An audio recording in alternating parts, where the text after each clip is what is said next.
दोस्तों 3 हफ्ते पहले जो विक्की कौशल की फिल्म छावा रिलीज हुई थी, तो उसके बाद हमने वहशी औरंगजेब पर एक डिटेल्ड वीडियो बनाई थी। वीडियो में हमने इस बात पर हैरानी भी जाहिर की थी कि जिस औरंगजेब ने हिंदुओं पर इतने जुल्म ढाए, उनके मंदिर तोड़े, हिंदुओं पर जजिया कर लगाया, हिंदुओं और सिखों के गुरुओं को मरवाया, उस वहशी औरंगजेब के आज भी हिंदुस्तान में इतने चाहने वाले कैसे हो सकते हैं। अभी इस वीडियो को बनाए 2 हफ्ते भी नहीं हुए हैं कि एक के बाद एक औरंगजेब के समर्थक अपने अपने बिलों से निकलकर अपने अब्बा हुजूर की फिर से जय जयकार करने सामने आ गए। सबसे पहले 3 मार्च को समाजवादी पार्टी के विधायक अबू आजमी आगे आए। शायद उनका कोमल मन छावा फिल्म के देखने के बाद औरंगजेब को जो भर भर कर गालियां पड़ रही थी ना, वो उनका कोमल मन सह नहीं पाया और बेशर्मी का आंचल ओढ़कर उन्होंने ऐलान कर दिया कि छावा फिल्म में गलत हिस्ट्री दिखाई जा रही है। औरंगजेब तो बहुत ही नन्हा सा, प्यारा सा, मासूम सा बच्चा था। वो तो बेचारा पिज्जा भी चाय में डुबो कर खाता था। वो तो इतना तमीज वाला था, इतना इज्जत करता था लोगों की कि सबसे पहले तो पार्ले को उसी ने जी कहकर बुलाया था, उसके बाद उसका नाम पार्ले जी पड़ गया। तुम लोग पता नहीं क्यों उस मासूम को बदनाम कर रहे हो। ये सब बोलते बोलते वो बस रोने ही वाले थे कि अचानक उनकी हंसी छूट गई। But on a serious note, Azmi साहब ने कहा कि औरंगजेब कोई कम्युनल आदमी नहीं था। वो तो बाकी राजाओं की तरह सत्ता पाने के लिए लड़ रहा था। अगर वो कम्युनल होता तो 34% हिंदू उसका साथ नहीं देते। आजमी ने यह भी कहा कि औरंगजेब ने मंदिरों के साथ मस्जिदें भी तो तुड़वाई थी। अबू आजमी का इतना कहना था कि पूरे देश में उनकी रगड़ाई चालू हो गई। पहली फुर्सत में शिवसेना के सांसद नरेश गणपत ने आजमी के खिलाफ FIR दर्ज करा दी। बीजेपी से लेकर एकनाथ शिंदे जी की शिवसेना के नेताओं ने बिना निरमा और सर्फ के उनकी धुलाई चालू कर दी। महाराष्ट्र विधानसभा ने उनको यह बोलकर पूरे सदन से ही निलंबित कर दिया कि चचा जाओ और खाली वक्त में औरंगजेब की कुंडली खंगाल कर यह पता लगाओ कि उसमें और कौन सी खूबियां थी जो अब तक इस बेदर्द जमाने के सामने उसकी खूबियां नहीं आई। जाओ पता लगाओ। सही बात है। अब कायदे से होना यह चाहिए कि अगर किसी एक आदमी ने रायता फैलाया है तो बाकी लोग आकर उस पर झाड़ू लगाएं, उसे समेटें, लेकिन नहीं। अबू आजमी ने जैसे ही औरंगजेब की तारीफ करी तो इस नस्ल के बाकी चापलूस भी अपनी अपनी पूरी रंगत और शबाब के साथ अपने अपने बिलों से बाहर आकर औरंगजेब के जय जयकार करने लगे। तो अबू आजमी के अलावा और कौन कौन है जो इस फहरिस्त में शामिल है? इससे पहले कि हम उन नगीनों की खबर लें और उस पर अपनी खबरबाजी करें, पहले आपको एक प्लेटफॉर्म के बारे में बता देते हैं जिसका नाम है स्पोर्ट्सबाजी। और जैसे कि अपन ने सेमीफाइनल के दौरान जो वीडियोस बनाई थी उसमें बताया था इंडिया फाइनल में आ चुकी है, तो बाबा न्यूजीलैंड के सामने ये चैंपियंस ट्रॉफी की फाइनल और भी एक्साइटिंग होने वाली है। तो क्यों ना कुछ इंटरेस्टिंग फैक्ट्स और अपना दिल, दिमाग और डेटा का इस्तेमाल करके प्रॉफिट किया जाए स्पोर्ट्सबाजी पर। ये one of the best app है जहां से आप डेली प्रॉफिट्स कर सकते हो। डेटा की बात करें तो भैया इंटरेस्टिंग फैक्ट ये बताता हूं कि दुबई की पिच पे लास्ट 10 मैचों में एवरेज स्कोर बिलो 220 ही रहा है और लास्ट ऑस्ट्रेलिया ने 260 बनाए जो कि हाईएस्ट है फिलहाल लास्ट 10 मैचों में, जो कि इंडिया ने आसानी से चेज भी कर लिया था। अब मार्केट है कि टीम जो पहले बैटिंग करती है क्या वो 284 या उससे ज्यादा रन बना पाएगी? तो भाइयों डेटा के हिसाब से 284 इस पिच पर फर्स्ट बैटिंग में मुश्किल लग रहा है, इसलिए मैं अपने बजट के हिसाब से नो करूंगा। ऐसे ही विराट कोहली क्या 36 या उससे ज्यादा रन बनाएंगे? दिल तो कहता है हाँ बनाएंगे, तो यस करूंगा। और क्या इंडिया न्यूजीलैंड के खिलाफ ये मैच जीतेगी, फाइनल मुकाबला जीतेगी? दिमाग कहता है कि पिछला मैच हम उनके खिलाफ जीते थे तो ये वाला भी जीतेंगे, तो यहां भी मैं यस करूंगा। साथ ही बेस्ट चीज पता है इसमें क्या है, आप कभी भी एग्जिट कर सकते हो अपने इन्वेस्टमेंट से। अब इंडिया पे 3300 लगा के यस करने से 5000 का रिटर्न मिल सकता है और मैच के दौरान अपने इन्वेस्टमेंट को 8.2 पर हम एग्जिट भी कर सकते हैं, ताकि मैच में जब भी इंडिया डोमिनेट करेगी प्रॉफिट कंफर्म्ड होगा और इन्वेस्टमेंट सेफ रहेगी।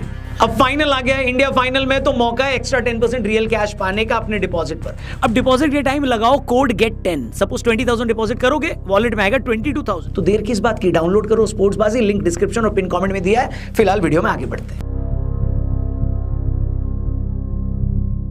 तो दोस्तों ये बात सच में हैरान करती है कि जब छावा फिल्म आई और उसमें दिखाया गया कि औरंगजेब ने किस तरह छत्रपति संभाजी महाराज को उनके आखिरी वक्त में तड़पा कर मारा, उन पर कैसे कैसे जुल्म किए, तो ये सब देखकर एक सेक्शन शर्मिंदा होगा। उसे लगेगा कि नहीं, इतिहास में हमारे लोगों से गलतियां हुई हैं और आज हमें अपने पुरखों की उन गलतियों के लिए अपने हिंदू भाइयों से माफी मांगनी चाहिए। बट गेस व्हाट, शर्मिंदा होना तो दूर, एक साइड को तो इस बात का बुरा लग रहा है कि तुमने हमारे डब्बा हुजूर औरंगजेब के बारे में इतना भला बुरा बोला काहे को? वो बेचारा तो धान की फसल लगाता था, हर सोमवार को कबूतरों को दाना डालता था, खेतों में भैंसों के साथ सोता था और अगले दिन उन्हीं भैंसों के साथ उनके तबेले में नहा भी लेता था। तुमने हमारे इतने नेक दिल और शरीफ शासक को क्रूर कैसे दिखा दिया बे? मस्त जोक मारा रे। सबसे पहले इस बात का दर्द अबू आजमी के पेट में उठा, फिर उसके बाद औरंगजेब को महान बताओ दवाखाना में मरीजों की लाइन लग गई। आजमी के बाद सबसे पहले इस लाइन में आए एक टाइम मोदी को धमकी देने वाले आप सबके प्यारे इमरान मसूद साहब। उन्होंने कहा कि औरंगजेब तो था ही महान, उसने 50 साल तक हिंदुस्तान पर हुकूमत की। वो भारत का बादशाह था और एक फिल्म बनाकर उसे मिटाया नहीं जा सकता। इसके बाद ओवैसी की पार्टी के बिहार अध्यक्ष अख्तरुल ईमान भी औरंगजेब पर मंगल गीत गाने आगे आ गए। उन्होंने कहा कि औरंगजेब ने इस देश की सेवा की थी, उसने बर्मा से लेकर अफगानिस्तान तक इसे अखंड भारत बनाया, वो टोपियां सिलकर गुजारा करता था और भी न जाने क्या क्या बोला। चीटिंग चीटिंग चीटिंग करता है तू। पहले तो मैं इनको कहना चाहूंगा, चचा इधर आना जरा साइड में। जिस आदमी ने तख्त की खातिर अपने सगे भाइयों का कत्ल कर दिया, अपने बाप तक को बंदी बनाकर जेल में ठूस दिया, तुम हमें ये बता रहे हो कि उस बंदे ने देश की सेवा की है? ये किस टाइप और किस डिजाइन का घिनौना बयान है ब्रो? एक तरफ वो तख्त के लिए अपने बाप भाई को पेल रहा है और दूसरी तरफ वो मुल्क का सच्चा सिपाही भी था। तुम्हारे जैसे लोग जब ऐसी बातें करते हैं तभी तेजस्वी यादव को बोलना पड़ता है कि हम सत्ता में आए तो ताड़ी पर से बैन हटा लेंगे, क्योंकि बिना ताड़ी कई लोग अपनी बुद्धि ताड़ी पार कर चुके। तड़ी पार उनकी हो गई है, बुद्धि नहीं। देशद्रोही मतलब कोई तो सिर पैर होना चाहिए बात का। मगर जैसा कि मैंने पहले भी कहा, ऐसे एक दो नहीं लाखों लोग हैं जिन्हें इस बात से फर्क नहीं पड़ता कि औरंगजेब ने हिंदुओं पर कितने जुल्म ढाए, उनके साथ क्या कुछ गलत किया। ये लोग तो सिर्फ उसे इसलिए पसंद करते हैं क्योंकि उसने ये सब कुछ दीन के लिए किया और सिर्फ इसीलिए इनकी नजर में उसका किया हर पाप माफ है।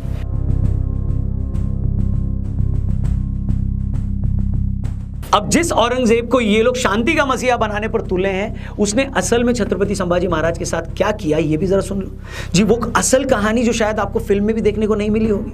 औरंगजेब ने तो छत्रपति संभाजी पर 40 दिनों तक जुल्म किए थे। फिल्म में दिखाए कुछ सीन देखकर ही लोगों की रूह कांप उठी थी, मगर असल में औरंगजेब इससे कहीं ज्यादा घिनौना था। सबसे पहले तो औरंगजेब ने छत्रपति संभाजी महाराज को तख्तागुला नाम की एक टोपी पहनाई जो ईरान में अपराधियों को पहनाई जाती थी। ये एक ऐसी ड्रेस थी जो किसी इंसान का मजाक बनाने के लिए उसे पहनाई जाती थी। आप ये कह सकते हैं कि इसे पहनाकर सामने वाले को जोकर की तरह दिखाने की कोशिश होती थी, जिसमें सामने वाले के सिर पर एक भारी लकड़ी की टोपी रखी जाती थी। इस तरह छत्रपति संभाजी महाराज पर लगातार जुल्म ढाए गए। इसके बाद भी जब वो इस्लाम कबूल करने के लिए तैयार नहीं हुए तो औरंगजेब ने जुल्म और ज्यादा बढ़ा दिए। इसके बाद छत्रपति संभाजी महाराज के गले में एक भारी लकड़ी का ब्लॉक रखा गया जिस पर बहुत ज्यादा बोझ था। उनके हाथ ब्लॉक से बांधे गए। इस ब्लॉक से घंटियां भी बांधी गई।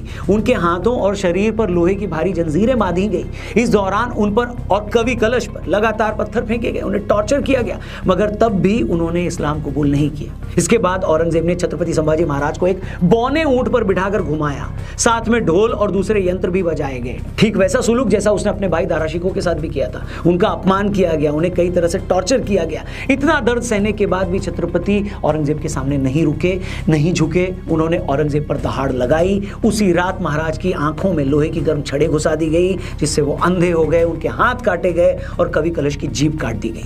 इसके बाद छत्रपति संभाजी महाराज ने खाना पीना तक छोड़ दिया। फिर अगले कई दिनों तक छत्रपति संभाजी महाराज पर लगातार कई तरीकों से जुल्म ढाए गए। उनकी खाल उधेड़ी गई, उस पर नमक रगड़े गए। औरंगजेब ने उनके शरीर के कई टुकड़ों में काटने के आदेश दिए और उसके बाद खून से लथपथ उनके शरीर को तुलापुर के पास फेंक दिया गया। दुनिया की तारीख में शायद ही कोई और ऐसा राजा होगा जिस पर इतने जुल्म ढाए गए और इसके बावजूद वो झुका नहीं। उसकी मौत उसके दुश्मनों की जीत से ज्यादा बड़ी हो गई। मगर अफसोस, इन सब के बावजूद देश के सबसे बड़े इतिहासकारों में से एक रहे इरफान हबीब साहब का कहना है कि औरंगजेब टॉलरेंट यानी सहिष्णु था। क्या बात है चचा, मतलब जो आदमी अपनी मजहब न छोड़ने पर दूसरों के नाखून तक उखड़वा रहा था, उसकी खाल उधेड़ रहा था, उनके शरीर के टुकड़े टुकड़े करके फिकवा रहा था, वो शख्स हमारे सबसे बड़े इतिहासकारों की नजर में टॉलरेंट था। क्या बात है, चचा के लिए तालियां बजती रहनी चाहिए।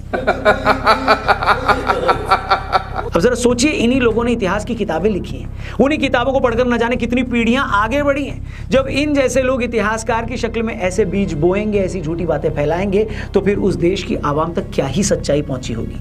मतलब जो लोग औरंगजेब की मजहबी कट्टरता से सहमत हैं, वो तो वैसे ही उसको अपना हीरो मानेंगे। मेरी तकलीफ ये है कि जब हमारे हिस्टोरियन उसकी झूठी सेक्युलर तस्वीर जनता को दिखाएंगे, तो तटस्थ जनता, जिसमें हिंदू भी शामिल है, वो भी तो यही कहेगी कि ना हाँ, वो तो बड़ा धर्मनिरपेक्ष राजा था, वो तो टॉलरेंट था, और सालों साल इस देश में हुआ ही यही है बॉस।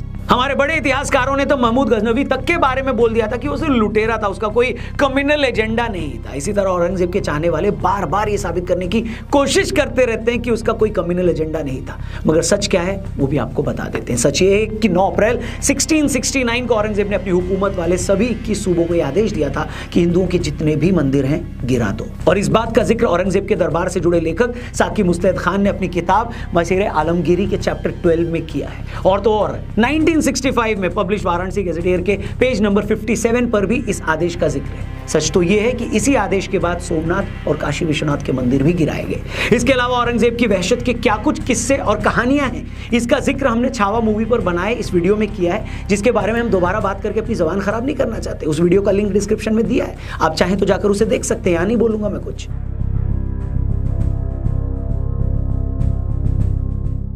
लेकिन पता है असल प्रॉब्लम क्या है? असल प्रॉब्लम ये नहीं है कि आज से 400 साल पहले औरंगजेब ने क्या किया या उसके बाद उसी के जैसे वहशी कुछ और मुगल शासकों ने क्या किया। उन्होंने जो किया उसके लिए आज के लोग गुनहगार नहीं हो सकते, मगर बुरा तब लगता है जब आज भी एक पूरी जमात उन्हें हीरो मानती है। औरंगजेब ने जो किया उसके बाद उसे हीरो मानने का मतलब यह है कि आप भी ये मानते हो कि मजहब के नाम पर उसने जो जुल्म किए वो ठीक थे, अपने मजहब को फैलाने के लिए उसने जो भी हथकंडा अपनाया वो ठीक था। और अगर आप उसे ठीक मानते हैं तो फिर आप इस सेक्युलर देश के खिलाफ हैं। फिर तो ऐसे लोग बस दिखावे के सेक्युलर हुए, है कि नहीं? वो शायद बस सही टाइम का इंतजार कर रहे हैं, तब वो इस दिखावे का मुखौटा भी उतार कर फेंक देंगे। और इन लोगों को लगता है कि जब तक वो सही टाइम नहीं आ जाता तब तक ये मानो ही मत कि औरंगजेब ने तभी कुछ गलत किया था। चालाकी देख रहे हो आप इन लोगों की। एक तरफ औरंगजेब ने जो किया उसके लिए उसे अपना हीरो भी मानना है, और दूसरी तरफ ये एक्सेप्ट भी नहीं करना है कि वो कम्युनल था, सांप्रदायिक था। क्योंकि अगर ये मान लिया तो फिर कई सारे सवालों के जवाब देने पड़ेंगे जो ये देना नहीं चाहते, और सारी लड़ाई की जड़ यही है। उम्मीद है आप सब समझ ही गए होंगे, और अगर समझ गए हैं तो ये वीडियो बहुत इंपॉर्टेंट है, इसलिए अपने हर एक दोस्त से इसे जरूर शेयर करना। उसके लिए आपको एडवांस में थैंक यू। हमारे चैनल को भी सब्सक्राइब करना, जाने से पहले डाउनलोड करना स्पोर्ट्सबाजी, लिंक डिस्क्रिप्शन और पिन कमेंट में दिया है। फिलहाल के लिए इतना ही, अपना ख्याल रखिए। जय हिंद, जय भारत।